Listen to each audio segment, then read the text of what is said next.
She had nothing. No family. No home. No one to turn to. He had everything. Mansions, cars, power.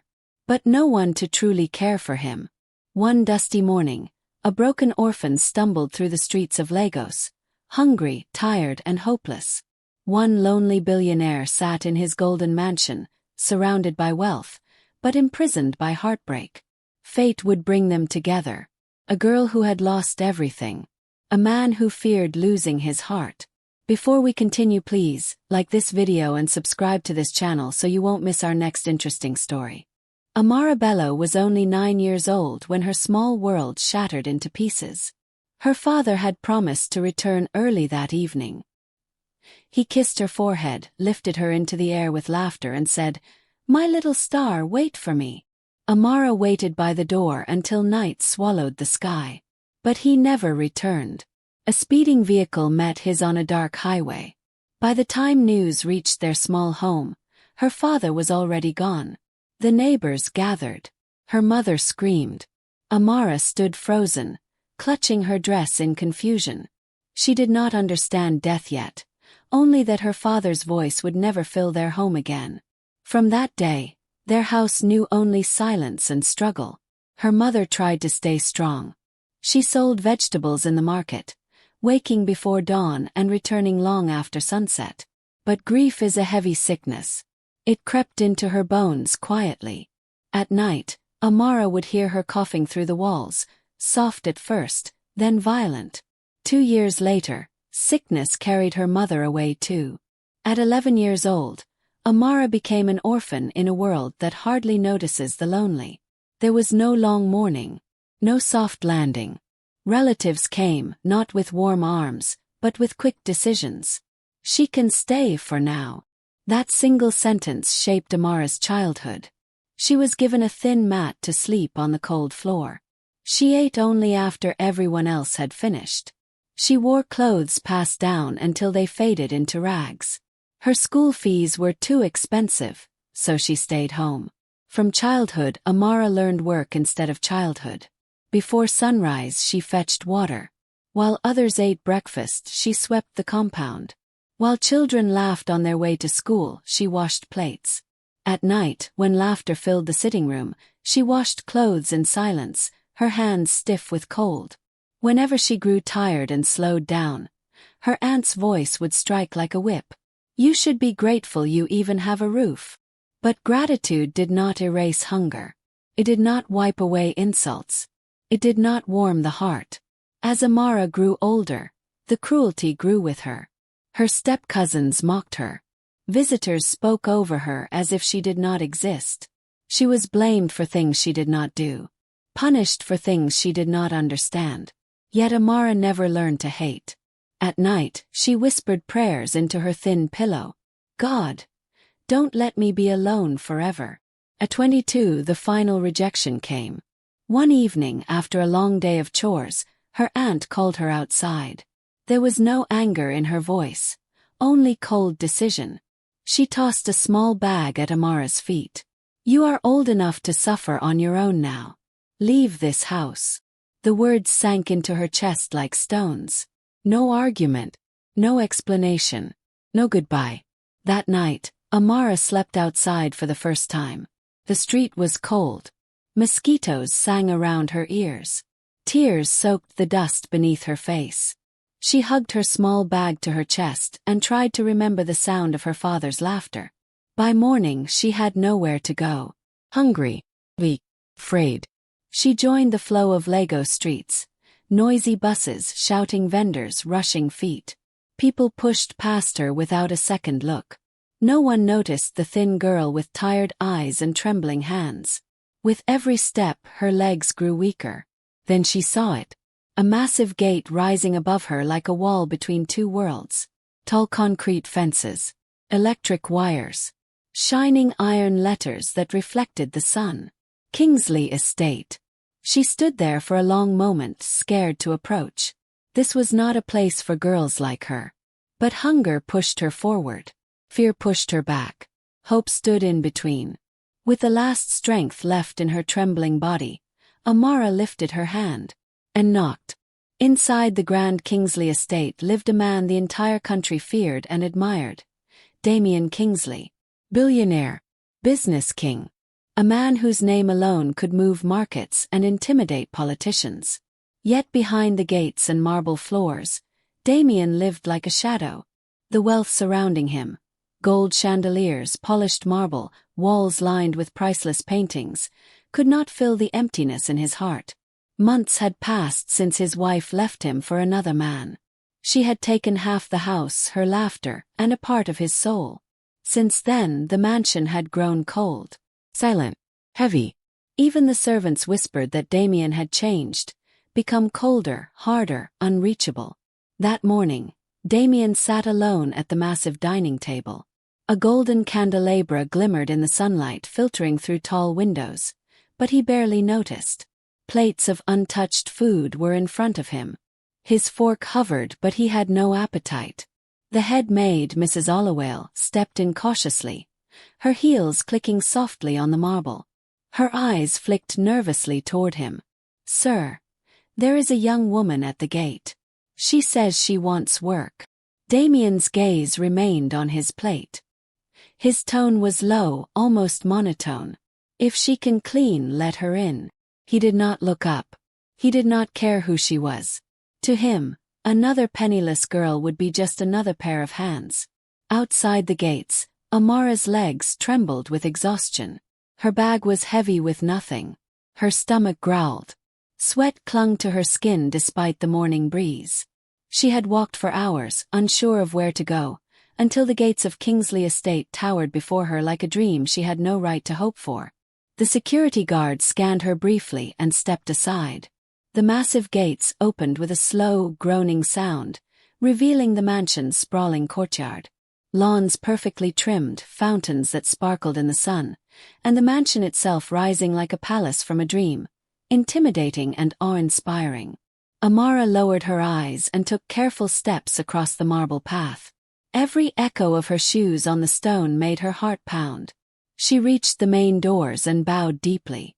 "Please, I will work very hard. I just need somewhere to sleep and eat," she whispered. Her voice trembled, but there was a firmness in her words that hid the fear. Mrs. Allowale studied her carefully. Her eyes took in the worn shoes, the faded dress, the dirt smudged on her hands, and the exhaustion etched into her face. Then she let out a soft sigh. "Follow me," she said. The mansion's interior was dazzling. Crystal chandeliers reflected the morning light across polished marble floors. Expensive paintings adorned the walls. A grand staircase led to the upper floors. Everything was immaculate, too perfect, too controlled. Amara followed silently, careful not to stumble. Every sense in her body was alert. She could feel the weight of history in the halls, the echoes of voices that had long since gone. Finally, they stopped in a small room near the kitchen. It was simple, a modest bed, a small wardrobe, and a clean floor. It was more than Amara had slept on in years. "This will be your room," Mrs. Allowale said. "Work hard, keep to your duties, and no trouble. Understand?" "Yes, ma'am," Amara replied, bowing again. She had no idea that this small room, this cold marble palace, would become the place where her life would change forever, where she would meet a man whose heart had long been closed to the world, and who would come to notice the quiet courage in a girl everyone else ignored. Damian, sitting alone in his dining room, did not see the trembling girl at the gates. He did not see the hope in her eyes. Not yet.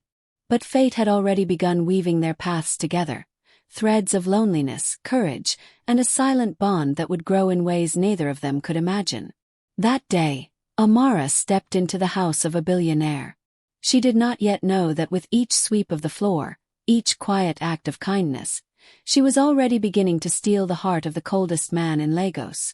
From the very first day, Amara realized that the Kingsley mansion was a palace of contrasts, dazzling beauty on the outside, and quiet cruelty on the inside. The floors sparkled like glass. The chandeliers reflected light across golden walls. Each hallway smelled faintly of roses, yet the air was heavy with unspoken rules and fear. The other maids noticed her immediately, The new girl from the streets, with tattered clothes and eyes full of quiet desperation. They whispered as she passed. "Village girl. Look at her slippers, how old. She smells of suffering." They gave her the hardest work, every task others dreaded. She swept halls that seemed endless, scrubbed bathrooms until her knuckles cracked, washed curtains heavy enough to pull her arms from their sockets. She carried buckets of water up flights of stairs. She dusted rooms that stretched endlessly, polishing silver and glass until they shone. Yet Amara never complained, even when her stomach ached with hunger, even when her hands cracked and bled from the relentless work, even when her body shook with exhaustion, and tears fell silently into her sleeves at night. She worked not for recognition, not for praise, but simply to survive, to have a place to rest, to keep herself alive in a world that had shown her no mercy. Damian Kingsley barely noticed her at first. To him, maids were invisible. They came. They worked. They left. Their struggles and small victories were insignificant to a man who dealt in millions and decisions that shaped entire industries. But slowly, almost imperceptibly, Amara began to leave traces of herself in the house. Every morning, the dining table was immaculate, polished so that sunlight reflected in perfect lines across the surface. Every evening, a steaming cup of tea awaited Damian, served carefully on a tray with a small note. "Rest, sir." And beside the cup, there was always a small, fresh flower, delicate, fragrant, and placed just so. Damian noticed these things, though he never acknowledged them out loud. Something about the quiet attention, the gentle care, unsettled him. Then came the night that would mark a change. Damian had suffered a crushing business loss. One of his major companies faced scandal, and the board's emails piled in like thunder. His temper, already frayed by loneliness and betrayal, finally snapped. He stormed into the dining room, slamming his fists on the table. How could this happen? Glass flew from his hand, shattering against the marble floor. His voice echoed like a storm through the corridors. The other maids screamed and scattered, terrified. Even Mrs. Hollowell, the head maid, bowed low, muttering apologies. All except Amara. She knelt carefully beside the shattered glass, her hands steady as she swept the pieces into a dustpan. "Sir, peace fixes what anger breaks," she said softly, her voice calm and unwavering. Damian froze. For the first time in years, someone had spoken to him without fear, without flattery, without trembling. A voice small yet bold, gentle yet firm, that dared to challenge him, not with words of defiance, but with quiet wisdom. He looked down at her, really looked. The girl who had come into his life hungry, tired, and invisible, was showing him something he had long forgotten. Something he had not felt in years. Humanity, patience, and courage. That night, Damian lay awake in his grand bedroom. The echoes of her words reverberated through his mind. "Peace fixes what anger breaks, sir." He could not stop thinking about her. Her small hands, the way she bent to clean, the trembling lips that somehow spoke with courage. For the first time, he noticed her tears when she thought no one was watching. For the first time, he noticed the gentle smile she gave to the younger maids, even when they mocked her. For the first time, he wondered about the girl who had stepped into his mansion, trembling and tired, and was quietly changing something inside him that money could never buy. Damian Kingsley, the feared, the powerful, the untouchable billionaire, had unknowingly begun to fall for a maid. And Amara, still unaware of the storm she had stirred in his heart, continued her work quietly, carrying her pain and hope like a secret beneath her worn dress. From that night, the night of shattered glass and quiet courage, Damian Kingsley could no longer see Amara as just a maid. He noticed her in ways he had never noticed a servant before. He watched her navigate the mansion with quiet resilience. The way she carried heavy buckets without complaint. The way she bowed politely to the other maids even when they sneered. The way she endured long hours without a single harsh word. And yet, he noticed the subtle cracks in her armor. The way her eyes sometimes lingered on the distance, lost in thoughts too heavy for a 22-year-old girl. The way her lips trembled when she thought no one was watching. The small, almost invisible sighs that escaped her when she bent to scrub the floors. One night, Damian found he could not sleep. His mind replayed the scene from earlier, the way she had knelt amidst broken glass, calm and unafraid. He had never felt such a mixture of admiration, curiosity, and something he refused to name. Drawn by a strange urge, he quietly slipped from his room, careful not to wake the night guards. The mansion was silent except for the soft ticking of the grandfather clock in the hall. The faint hum of the air conditioning, the distant sound of fountains outside. Everything seemed amplified in the stillness of the night. He approached the workers' quarters and froze. There she was, Amara, kneeling by her bed, hands clasped tightly together, her face wet with tears. "God, please don't let me be alone forever," she whispered. Her voice was small, fragile, full of raw pain. Damian's chest tightened. He, who commanded armies of employees, who could manipulate billions with a single signature, who inspired fear across boardrooms, was powerless before the tears of one girl. He stepped closer but remained in the shadows, afraid that movement might break the fragile moment. He could hear her soft sniffles, the little quivers in her voice, the way she pressed her palms together as if holding on to hope itself. For the first time in years, Damian understood what loneliness truly felt like. Not the sterile isolation of a mansion, not the cold comfort of money, but the aching, gnawing absence of someone to trust, someone to care for you without expectation. That night something began to change. From that moment onward, Damian found himself watching her in small, almost imperceptible ways. He noticed when she skipped meals to serve others first. He noticed when she bent her back to sweep for hours, her hands raw and aching. He noticed when she smiled at a child in the house, yet tears streaked her cheeks when no one was watching. He began to speak to her gently. "Amara, have you eaten today? Amara, take a break, the floors can wait." Small words, small gestures, but they were enough to confuse both of them. He defended her silently. A whisper in the ears of other maids. A subtle correction when someone mocked her. Sometimes he left little things, a warm meal on her tray, a soft word in passing. And in the quiet moments when he was sure no one was looking, he felt it, the pull in his chest, a warmth spreading where ice had once reigned. Damian Kingsley, billionaire, feared, untouchable, and alone, was falling in love. Not with her beauty, though she had that too, understated and quiet. Not with her obedience, though it was unmatched. But with the courage of her heart. With the kindness she gave despite the cruelty she faced. With the vulnerability she could not hide, even if she tried. He did not know how to name it yet, did not know how to confront it. He only knew that the world, which had taught him to fear attachments, could no longer keep him from noticing her. And somewhere deep inside, a part of him hoped she might notice him too. Amara carried a secret so heavy, so painful, that she had buried it deep inside herself, where no one could ever reach it. 2 years before she had walked into the Kingsley mansion, she had loved a man with all her heart. His words had been sweet, promising a future, a home, a life together. And when she had discovered she was pregnant, she had imagined a small family, laughter echoing through a modest home, a life built on love. But fate was cruel.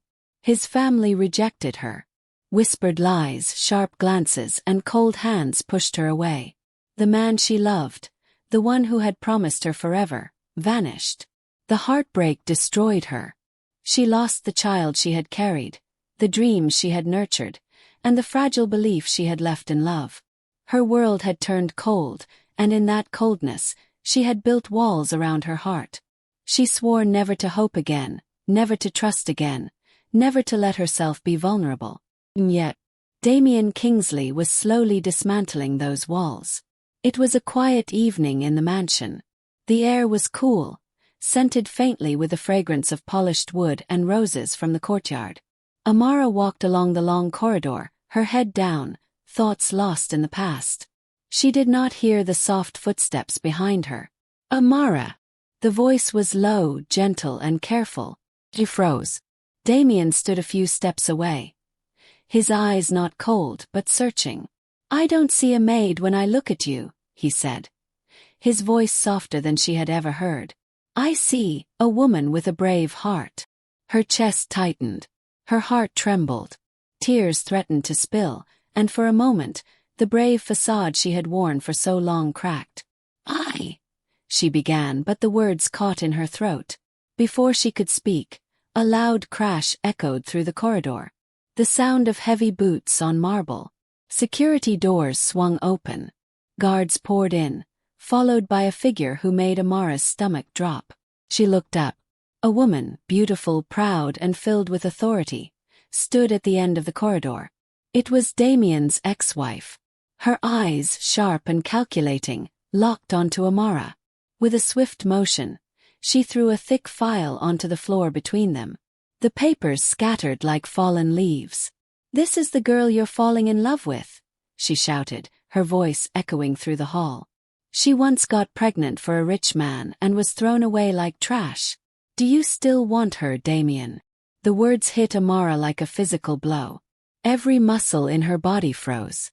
Her knees buckled and she sank to the floor, hugging herself as tears streamed down her cheeks. Time seemed to stop.